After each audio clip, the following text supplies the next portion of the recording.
Now, this year's budget has already made history for being postponed for the first time ever, a move that has raised serious concerns about the country's fiscal stability and the government of national unity's ability to govern effectively.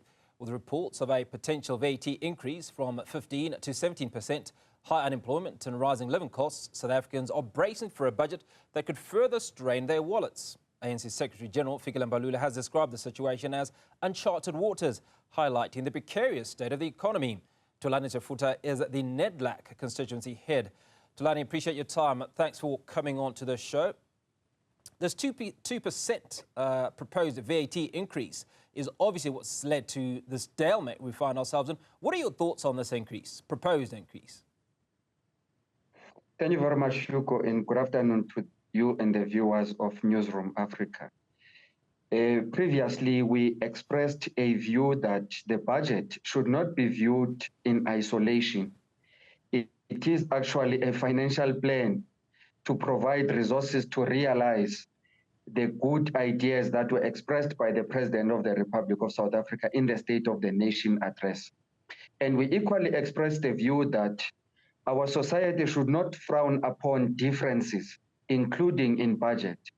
Those differences can emanate from the cabinet itself, they can emanate from parliament and even society generally. And so where we are now, we are still of the view that the 2 percentage point increase on VAT is not necessary, and we do not support it. We particularly do not support it for one of the reasons that it is actually a regressive tax. A regressive tax is essentially a tax where it affects the rich and the poor the same way.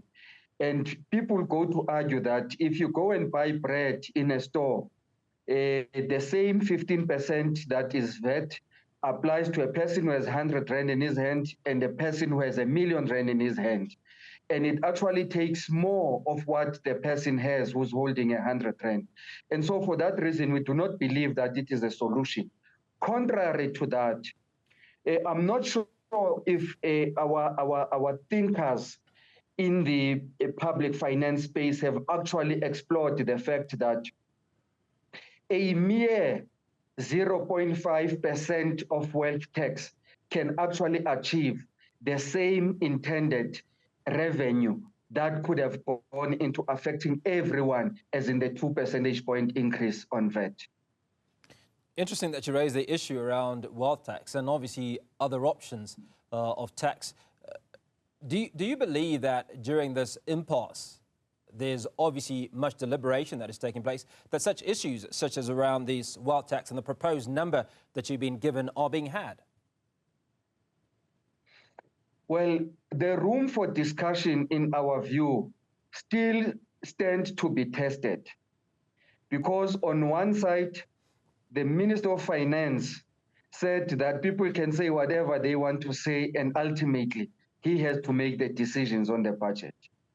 And we are not sure about the room for social dialogue, combining our collective minds and efforts in coming to solution about the budget.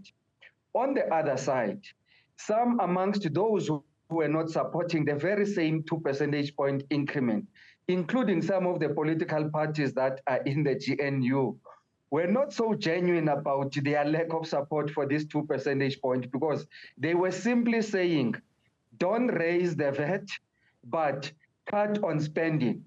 Cutting on spending will affect the very same issue you were discussing in the bulletin just before you took me into this interview, about reducing the numbers of teachers in schools, about a less amount of services that will go into social services like education and health, which we equally do not support. But we believe that there are other avenues that can be explored, of which the idea of the wealth tax that we highlighted is only one. We have not tampered with corporate tax for some time, and we still believe there is room for borrowing. And when we go and improve efficiencies and stop the wastages that we see in the system, we may actually get to see increased available resources that can go into the revenue that can support the budget. The stonewalling of the budget, particularly by members of the GNU, has been viewed in many quarters as a positive, because it's almost the first time, well, it is the first time that it's happened, but it also suggests that the various players are protecting the consumer, who ultimately are the voters. Do you believe, Thulani, that the GNU can deliver a budget that balances fiscal responsibility with social needs? Yes, that budget is possible. In our view, that which we call a balancing act in a budget goes to balance, one, the very same sources of revenue that should finance that budget. Secondly, it balances the expenditure choices that we are making for the very same budget. Thirdly, it is about choices we make on borrowing or debt. Fourthly, it balances the variable of fiscal sustainability, and lastly, macroeconomic sustainability. And so a balancing act of all of those, we are not naive to the fact that it is going to need some trade-offs. And those trade-offs, in our view, must not be to the detriment of the people. We can't promote variables that bring about growth in the economy to the detriment of the social needs of the people.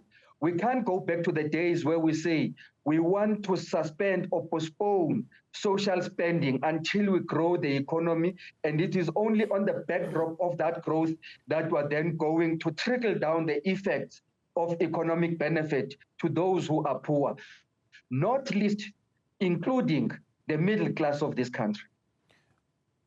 Well, I suppose at this point, Finance Minister Enoch Godongwana would wish he had a magic wand to wave and put away all these problems. But let's talk about priorities, right? There's the war in the Democratic Republic of Congo, which is eating a huge chunk of that budget. Donald Trump has cut spending or support of HIV/AIDS programs in the country, so there's money that is required there. Young people are complaining about unemployment and threatening to picket in the coming days. So how does Enoch Godongwana prioritize the various issues? The first thing in our view is that, as we said at the beginning, the budget is a financing plan for the priorities of the very same government. It is the very same government that came to society as a whole and said, we want to focus our attention on three priorities. One, it is that of promoting inclusive growth and job creation. And therefore, the budget has to have expenditure item or cost drivers that open up opportunities for employment for the very same young people that you are talking about. That is a non-negotiable for us. Secondly, the medium-term development plan of the government of national unity talks about tackling poverty and a high cost of living.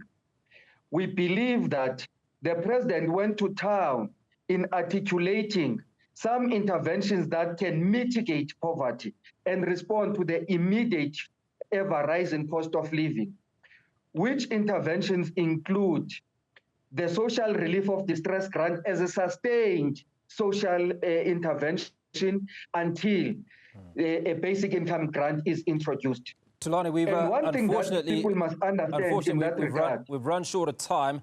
Would have loved to certainly hear your reaction to some of those issues, but nonetheless, appreciate you giving us some clarity on those priority areas for Finance Minister Enoch Godongwana. Thulani Tshefuta, NEDLAC Constituency Head, appreciate your time.